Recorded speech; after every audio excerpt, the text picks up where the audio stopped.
I'm Laura Trevelyan in Washington, and this is BBC World News America. Gathering in Glasgow to try and save the globe, more than 100 leaders begin 2 weeks of intense discussions on climate change, with the fate of the planet in the balance. Enough of burning and drilling and mining our way deeper. We are digging our own graves. Sir David Attenborough brought scientific star power to Glasgow, urging leaders to turn this tragedy into a triumph. In my lifetime, I've witnessed a terrible decline. In yours, you could and should witness a wonderful recovery. The Congo rainforest is suffering from the effects of climate change. We have a special report on efforts to save one of the world's biggest green lungs. Plus, reunited at last, Australia opens its border for the first time since March last year. Families and loved ones divided by the pandemic are finally together.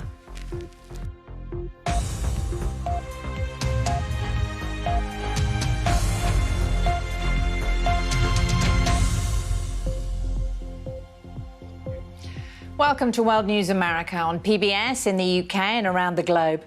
President Biden has told the UN Climate Summit in Scotland that the fight against global warming is a moral imperative. 120 heads of states are in Glasgow trying to agree on a plan to stop global temperatures from rising more than 1.5 degrees Celsius to prevent the effects of climate change from getting even worse.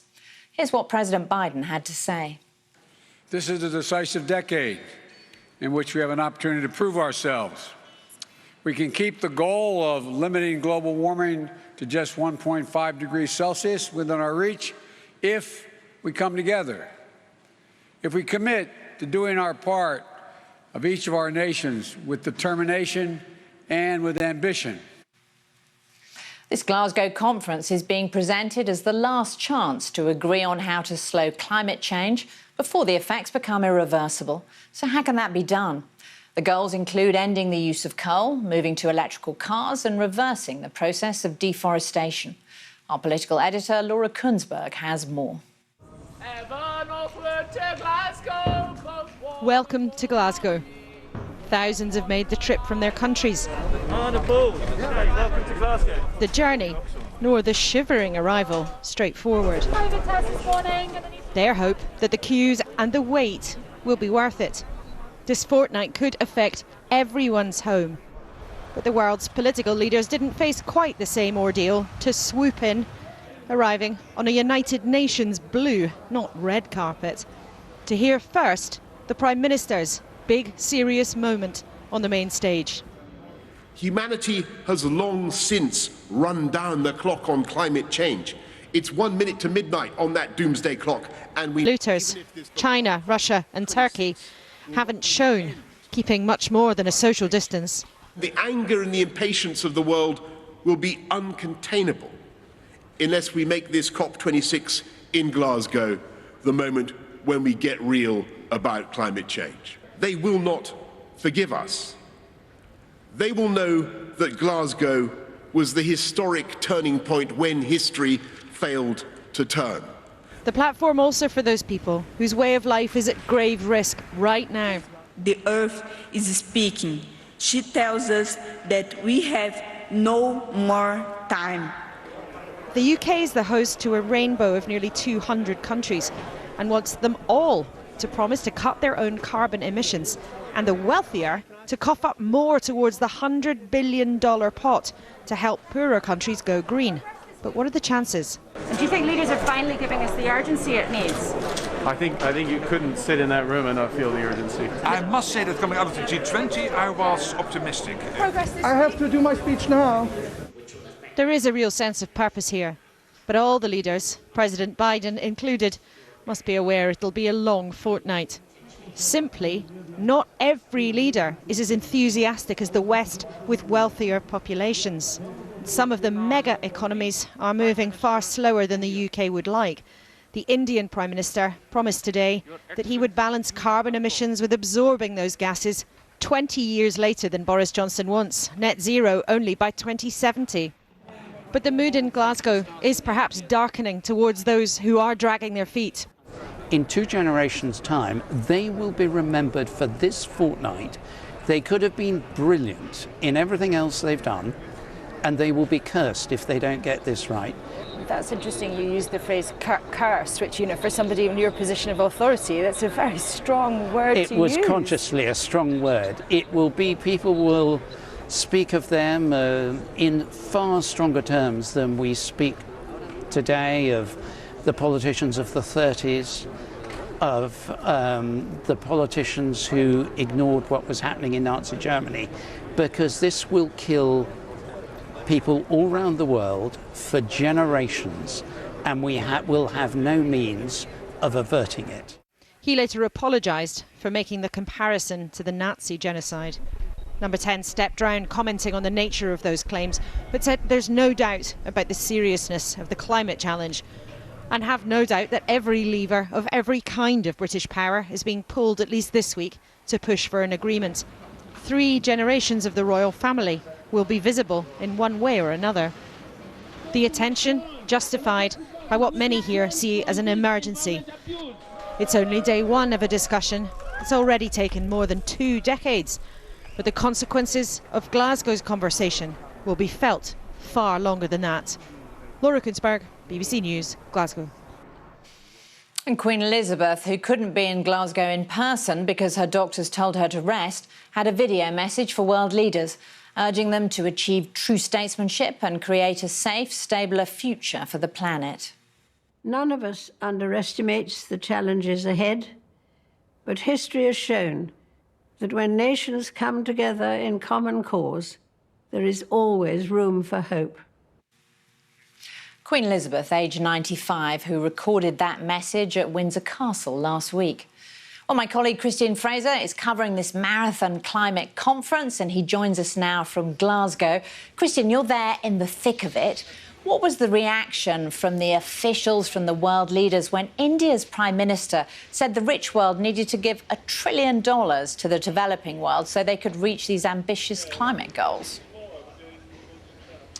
Well, of course, India is crucially important. It's one of the top 5 emitters in the world. It has 1.2 billion people, and 17% of the world emissions come from India. So what Narendra Modi says is vitally important. And it really depends whether you're a half glass full or a half glass empty kind of person. A lot of people will focus on the headline figure that they will balance emissions in 2070, but realistically 2070 right now is a world away, and the real focus, if we're going to balance the rising global average temperatures to 1.5 degrees Celsius, has to be 2030. And on that score, Narendra Modi has made quite a significant pledge. They've enhanced their previous target to 50% renewables, so all electricity that's produced in India will come from renewables, 50% of them by 2030, and I think that's quite a significant step forward. It is a pledge, and it will need backing by significant finance, but I think Boris Johnson will be quietly satisfied that he's moved the Indians towards a net zero target, and he also has a commitment for the end of the decade. Christian, let's talk about President Biden, who still hasn't got his climate bill through Congress. That was underlined here in Washington today when a key Democratic Senator, Joe Manchin, was critical of it. How is that reverberating where you are in Glasgow? Is it undermining President Biden's negotiating position? Well, he was certainly asked a number of questions about it last night in Rome at the end of the G20 summit, and he was saying that he still believes that that framework deal will be passed by his Democratic side sometime next week. We will see. But yes, I think you're right. It does undermine it because although he has a framework agreement and although he has defended the climate change portion of that, people can see that one of the principal provisions in that climate legislation was the Clean Electricity Programme, which really was the stick to go along with the carrot. That was what would have encouraged electricity companies to start turning towards cleaner ways of producing energy, and that has been taken out, of course, by Senator Manchin, who comes from a coal state. But also, I think, separate to that, there will obviously be some scepticism about what the president is saying, even though the American targets look pretty healthy at this point, because 4 years ago, 5 years ago, they walked away from the Paris Agreement. And so people will look at the polls back in the United States, naturally, say, how do we know that Donald Trump doesn't return in 2024 and the Americans walk away from it again? And Christian, what's the mood there? Does it feel like there's a deal on the table that could be agreed in 2 weeks' time? I think you'll need to ask me that again tomorrow night. The next 48 hours is really the crux of the 2 weeks, in my view. You have technical teams that are thrashing out deeply complicated issues backstage, but it's the leaders that will set the course over the next 2 days. And the statement, the communique that we get from Boris Johnson tomorrow night at the end of the leaders' part of the week will be, I think, hugely significant.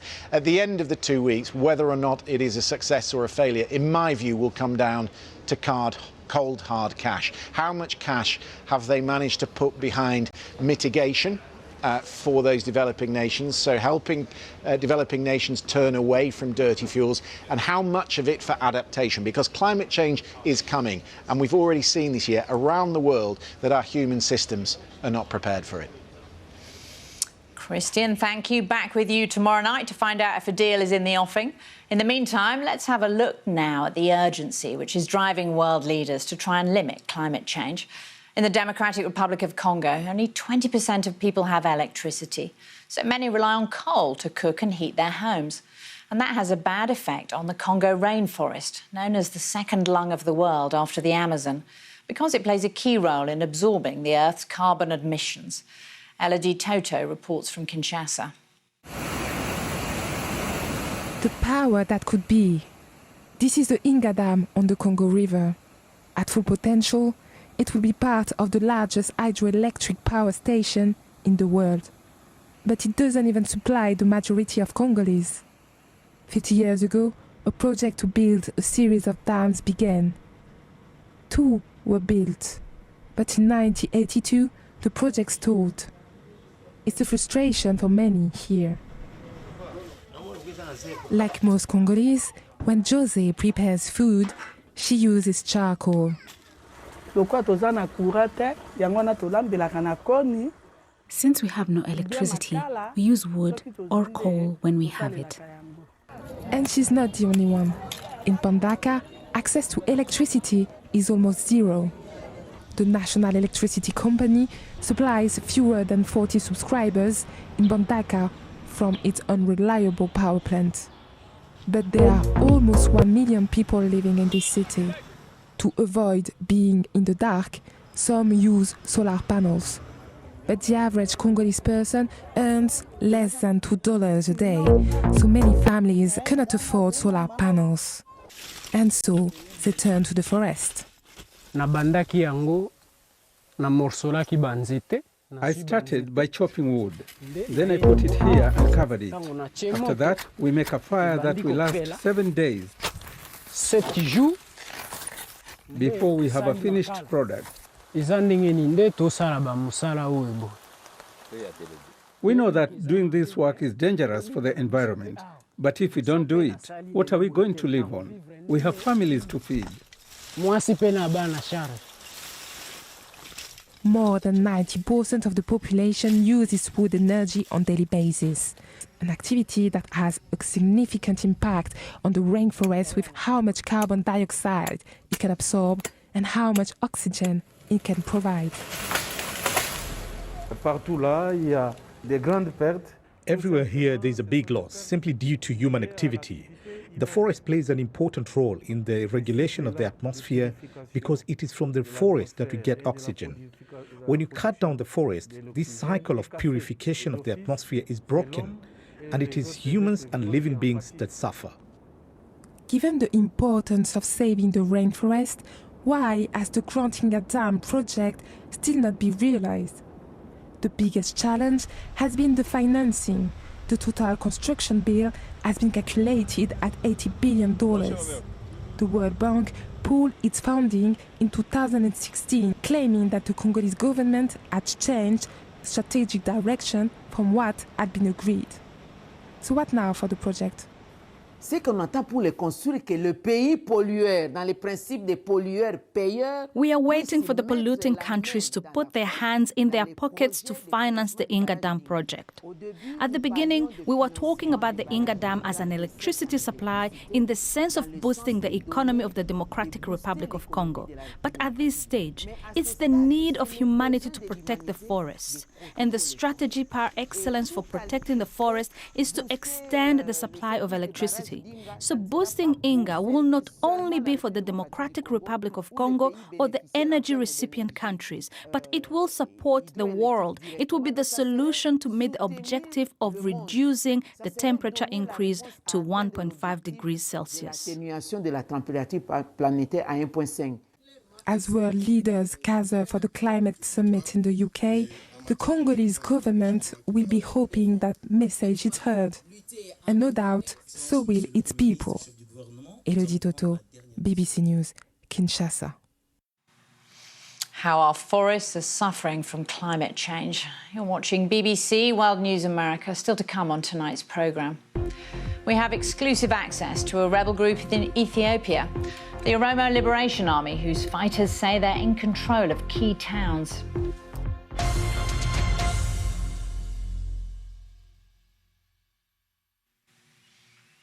Mexico began its Day of the Dead celebrations on Sunday. A centuries-old tradition has taken on a new significance as the country battles the COVID pandemic. The BBC's Suzanne Kienpour reports now for us on this story. For Catholics, the first 2 days of November means a reunion with the souls of lost loved ones. A celebration with offerings, altars, and marigold flowers. The Aztecs believed the ancestors follow the scent to find their way back. This year, 16 altars have gone up in Mexico City, a welcome scene of levity in the capital of a country that's lost nearly 300,000 people to COVID-19. After all that we have lived through and the people who have passed away, we now see a boom after being locked up. These exhibits of Mexican culture bring joy to the city. In a world where masks are now the norm, in Mexico City, they're much more pretty. Suzanne Kienpour, BBC News.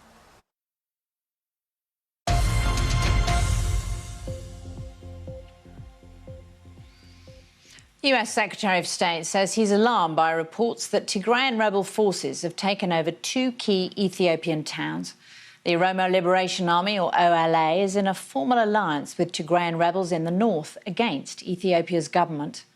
The BBC's Africa correspondent, Catherine Biaruhanga, is the first international journalist to be given access to the OLA, a secretive and controversial armed group. A warning, her report contains some distressing images. This is Ethiopia's hidden war. Guerrilla fighters in the west and south of the country battling the government. The Oromo Liberation Army says its people have been oppressed for more than a century. They want self-determination. This is an old armed struggle, but many of the people here that you can see were not born when the Oromo Liberation Army was first formed in the 1970s. Today, as Ethiopia faces many conflicts and challenges, this group sees new opportunities. The Oromo are the biggest ethnic group in Ethiopia. These fighters want the right to choose independence. The Oromo people have been forced to take up arms. We are fighting, living in the forest like animals, because we want our rights to be respected. The Ethiopian government is under immense pressure. It's at war with Tigrayan rebels in the north, with 500,000 people on the brink of famine. In the south, it stands accused of indiscriminate killings and mass arrests in the hunt for OLA fighters. These families fled their homes, they say, because of Ethiopian forces. Among the displaced is Jilo. She claims they murdered her son Galgalo as she was forced to watch. I will not go back to Ethiopia ever again. My son is dead. We can't see his child and his wife for a single night. Because the Ethiopian government has done this all to me, I am not going back. They killed my son in public. But the OLA has also been accused of atrocities targeting ethnic minorities. Amhara activists say this is the gruesome aftermath of an attack in July. The Oromo Liberation Army wants to ethnically cleanse the non-Oromos, especially Amaras, from the Oromia region, depose Prime Minister Abiy Ahmed and establish an Oromia state under their leadership. The rebels showed us their training maneuvers. Their commander says they're disciplined and denied killing unarmed civilians. The government told the BBC the OLA is a terrorist organization determined to take up arms. It comes as the group announced a deal with the Tigray Defense Forces in the north. Their shared goal is to bring down the government. Abiy Ahmed's Prosperity Party, which is governing this empire, is killing people wherever they live, burning their homes, looting their properties. They are doing the same in Tigray, so there are similar experiences between our peoples.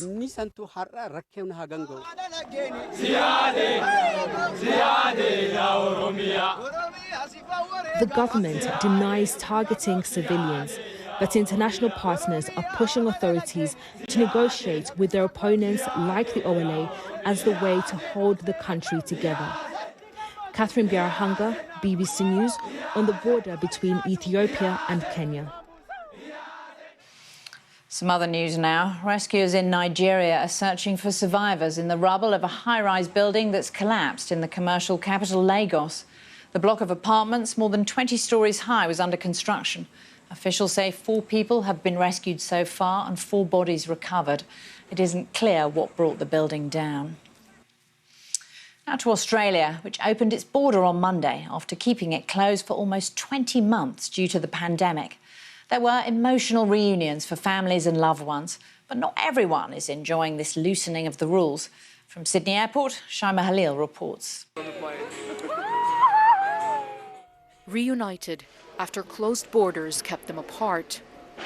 Some couldn't hold back a second longer. Australia had sealed itself off from the world during the pandemic, helping keep COVID-19 cases low, but devastating thousands stranded abroad. Many are grateful to be with loved ones again. It's been very tough, not being able to get on a plane whenever you want to see your family. If something happens to them, you can't easily make it home. Others have missed their chance to say goodbye. My dad passed away a week ago, so it's bittersweet being here. When I found out I could get on this first flight and not quarantine, it was like, thank God. It's been a very emotional day here at Sydney Airport. One passenger told me that after so many months of trying to get home, it didn't seem real. But it will be a longer wait for so many others, because while families reunite in New South Wales and in Victoria, other parts of the country are still closed. In Western Australia, vaccination levels are among the lowest, and the easing of international travel restrictions is unlikely anytime soon. For Sarah Barker, originally from Britain, it's unclear when her parents will get to meet her newborn baby. We can't just be in lockdowns forever and never open up. I'm happy for people in the other states because they've had it just as tough as us. But the fact that we don't have a date that when we'll be able to reunite with our families, it's just heartbreaking. In another major change to the rules, fully vaccinated Australians can now leave the country without needing an exemption. It felt like life was almost like on pause, and it was just like, I just want to get back. Oh, why are you hearing now? Fortress Australia has finally begun opening up to the rest of the world. Yes, I thought you were going to have another birthday in there. While this is a big day for many, millions here have yet to enjoy those freedoms. Shaima Khalil, BBC News, Sydney. And before we go tonight, I've always said that tennis is a lifelong sport, and a 97-year-old Ukrainian man is proving me right. Just look at this. Leonid Stanislavski is volleying with none other than Rafael Nadal. A dream come true for Stanislavski, who holds the Guinness World Record for the globe's oldest tennis player. He got to play the legend at the Rafa Nadal Academy in Spain last month. Stanislavski has been playing amateur tennis for over half a century, and he's too good for the others in his age group. So he called on Rafa. Inspiration indeed. I would like to join the queue.